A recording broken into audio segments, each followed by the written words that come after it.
GTV Bharat. वक्त हो चुका है खबरों का, आइए बढ़ते हैं आज की खास खबरों की ओर। बेबी ड्रीम किड्स एकेडमी उड़ान सपनों की, मोहल्ला पथरिया, भोगांव, मैनपुरी। सरकार द्वारा मान्यता प्राप्त, एडमिशन ओपन, बच्चों के लिए शिक्षा का एक बेहतरीन स्कूल।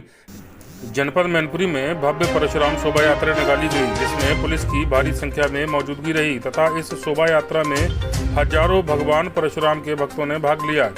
ये शोभा यात्रा देवी रोड स्थित कुरंग शिशु मंदिर से बैंड बाजा और विभिन्न झांकियों के साथ निकलते हुए छोटे क्रिश्चियन ग्राउंड तक पहुंची, जहां पर भव्य पंडाल लगाया गया, जहां पर आए हुए सभी अतिथियों को प्रतीक चिन्ह और परशुराम शस्त्र फरसा भेंट कर माल्यार्पण किया गया। कार्यक्रम के अवसर पर मुख्यमंत्री के मीडिया सलाहकार और देवरिया सदर से विधायक माननीय शलभमणि त्रिपाठी ने कहा कि अब वो समय आ गया है कि जब अपने समाज को परशुराम भगवान के पदचिन्हों पर चलना होगा। पूर्व कैबिनेट मंत्री और भोगांव के विधायक राम नरेश अग्निहोत्री ने कहा कि हमको सर्व समाज को साथ लेकर चलना है।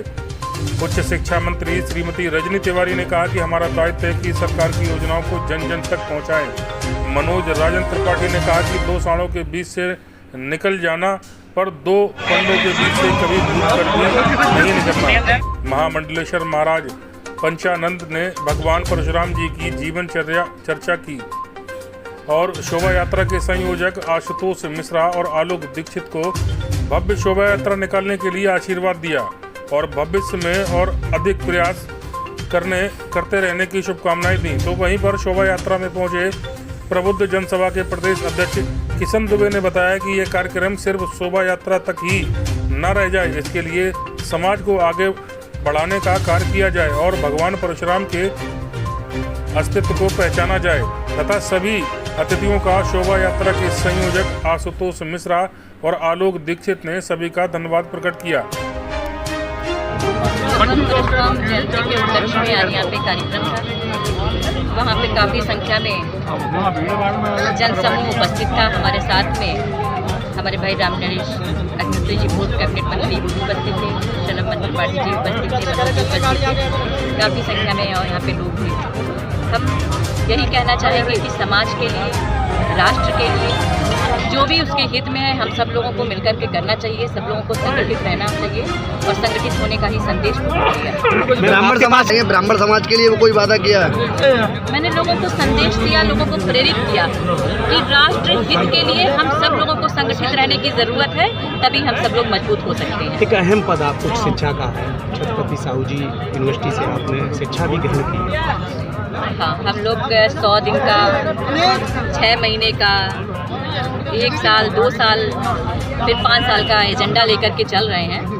आप सब लोग खुद ही बहुत बुद्धिजीवी हैं। आप लोगों ने पिछली सरकारों में भी शिक्षा के स्तर को देखा और जब से योगी आदित्यनाथ जी के नेतृत्व में प्रदेश में भाजपा की सरकार बनी है, उसके बाद में आपने शिक्षा के स्तर को देखा है। शिक्षा के स्तर को बढ़ाना, पारदर्शी तरीके से शिक्षा देना, साथ ही साथ शिक्षा को रोजगार से जोड़ना, ये मेरी प्राथमिकता है। आप सुनने वाला शासन इस बार कि केवल वो भूमाफियाओं का अड्डे बने रहेंगे, शिक्षा माफियाओं का अड्डे बने रहेंगे। मैंने आपको भी बोला कि जब से प्रदेश में योगी आदित्यनाथ जी के नेतृत्व में सरकार बनी है, शिक्षा का स्तर बहुत बढ़ा है, बहुत अच्छा हुआ है। पहले तो लोगों ने, जो आप बता रहे हैं, नकल हुआ करती थी, पहले लोगों ने इस तरह की व्यवस्था दे दी थी, इस तरह की व्यवस्था होने लग गई थी। वाकई में बहुत कष्ट होता है जब मैं देखती थी किस तरह की शिक्षा है। धन्यवाद देना चाहूँगी योगी आदित्यनाथ जी को, जिनके नेतृत्व में पिछली सरकार रही, उस समय भी ऐसे काम हुए कि जो चुनौतीपूर्ण थे। शिक्षा के स्तर को बदलने के लिए एकदम से हम नहीं बदल सकते थे, बहुत चुनौतीपूर्ण, लेकिन फिर भी हम लोगों ने बदला और उसी रणनीति के तहत, उसी योजना के तहत हम लोग काम कर रहे हैं और शिक्षा के स्तर को बहुत ज़्यादा बढ़ाने का काम। जिन विद्यालयों में शिक्षा क्लासें नहीं चल रही, वो उनकी मान्यता रद्द करने का कार्य भी करेगी। मैं देखिए कॉलेज में जा रही हूँ, अभी एग्जामिनेशन हो रहे हैं। मैं कई कॉलेज में गई, मैंने देखा कि वहाँ पे किस तरह के से एग्जाम हो रहे हैं, किस तरह से क्लासेस चलती थी, उसकी व्यवस्थाओं को मैंने वहाँ पे देखा। वाकई में कह सकती हूँ कि पिछली सरकारों में और आज की सरकार में बहुत अंतर आ गया है। शिक्षा व्यवस्था बहुत अच्छी। मैनपुरी जनपद के लिए आज सबसे बड़ा गौरवशाली दिन है। 2013 में ये शुरुआत हुई थी, जब बहुत पवित्र परशुराम जयंती निकली थी।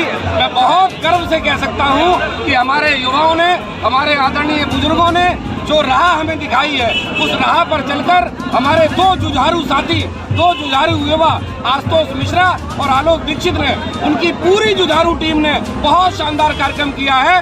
भव्य शोभा यात्रा निकलेगी, ऐतिहासिक शोभा यात्रा निकलेगी। इसके बाद छोटा क्रिश्चियन ग्राउंड में ऐतिहासिक सभा होगी, प्रबुद्ध सभा की सभा होगी। भगवान परशुराम ने कभी किसी के साथ भेदभाव नहीं किया। भगवान परशुराम सभी के भगवान हैं। जो भी लोग भगवान परशुराम में आस्था रखते हैं, भगवान परशुराम के कृपा पात्र होते हैं। और मैं पूरे जनपद को, उत्तर प्रदेश को आदरणीय दादा मदन मोहन दादा की तरफ से, आदरणीय तिवारी जी की तरफ से, आदरणीय हमारे अध्यक्ष उमेश चंद दुबे जी की तरफ से, हमारी आदरणीय दीदी की तरफ से, पूरे जनपद की तरफ से, पूरे उत्तर प्रदेश को, मैनपुरी जनपद के प्रत्येक सम्मानित व्यक्ति को भगवान परशुराम जयंती की शुभकामनाएं प्रेषित करता हूं। और ये अपील करता हूं कि केवल और केवल जयंती मनाकर इतिश्री न कर लें। युवा जितने हैं उनमें कोई भी अगर व्यसन है, चाहे वो बीड़ी, सिगरेट, तंबाकू, बियर, शराब, इसे छोड़ने का संकल्प आज भगवान परशुराम जयंती पर लें, तब जाके हमारे परशुराम जयंती के सही मायने होंगे। जय जय भगवान।